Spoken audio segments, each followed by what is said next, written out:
Hello, everybody, and welcome again to the Press Box, a weekly presentation of the Dispatch and the Rock Island Argus, where our sports staff gets together to kick around the issues of the day. This weekend, week 5 of the football season, the midway point, hitting at halftime this weekend. I'm Steve Tappa. This is my boss, Mark Nessler, and of course, the big game, I think, in the Illinois Metro Quad Cities, Quincy, 3-1 at Alleman, 3-1. Both state ranked. And excuse me, I'm going to take this week as my week to rant about the Western Big Six schedule, because it's just not fair that Quincy has to travel 4 of their 5 weeks to the Quad Cities. Their shortest game would be Galesburg, and that's the one they host. And this is the year that Quincy actually matches up well with the elite teams in the Western Big Six. Rock Island, that was 19-14. And could have been a Quincy win. Could have been a Quincy win. And with Alleman's a +1, I think, in turnover ratio, and Quincy's a +7. So they have to go in there thinking they can win. The tough thing is, it's Alleman's home game. Yeah, very true. And Quincy, as we noted this week, has not won on the road against Alleman since Alleman started in 1949. Yeah. Wow. That is a wow. That's a long road stretch. But the question is Quincy's running back healthy enough? Robbins, and can Alleman's defense stand up to what Quincy's been doing offensively? Yeah, they've been playing very well, very well. Tough game, definitely a game to watch. Another one to watch is Rock Island hosting Peoria High. Peoria High state ranked 3-1, Rock Island 4-0.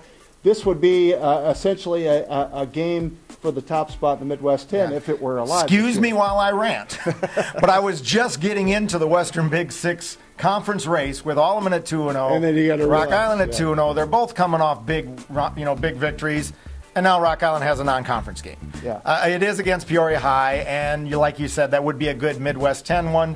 The question is, can Rock Island stop Peoria's high-powered offense with Hernandez? But how much fun can Rock Island's offense have against Peoria's defense that has given up, I think, 29 points a game? Brandon Richardson's just coming off a nice big game, his best one of the season so far. Linder Devos, our pace setter this week, has had an outstanding season so far. I see big numbers for Quentin Holmes, Trey Sigel, big numbers for them this week. Yeah, definitely an offensive shootout. Another conference game to talk about. Back to the Big Six, we should say that United Township is at Moline. Both teams fighting for a victory this week. Moline winless so far. Yeah, this is going to be a first win somewhere, because Moline doesn't have a win yet this year, and UT has not beaten Moline, I think, in a decade, 9 straight. Yeah. And they also are going for their first Big Six win in a long time. The question I have here is the health of Andrew Tynes. He's gone out of the last 2 games. He's obviously a quality back, puts up big yards when he's healthy. Now, Cody Vroman is able and capable to put up those yards, but they really need Tynes to be effective. Moline, on the other hand, really searching. Well, they've been moving the ball, as we keep saying. Moline keeps moving the ball. Turnovers, a -11 on turnovers. They got to clean that up. When they do, I think they turn that corner. If they can have a clean game, I've been saying that every time I'm on here, but if they can have a clean game, and this might be the one, but UT has to think winnable game. Moline also has to think this is one we're going to get. Speaking of winnable games, Geneseo gets back to conference action at Dixon after 2 big games against state-ranked Morris teams. and Sycamore. And finally they get a good one. Splitting those 2 games, and now they get a chance to get a little bit of a layup. Dixon not doing so well. A couple other area games to look at. Of course, Rockridge and Mercer County on the road, but both should go to 5-0.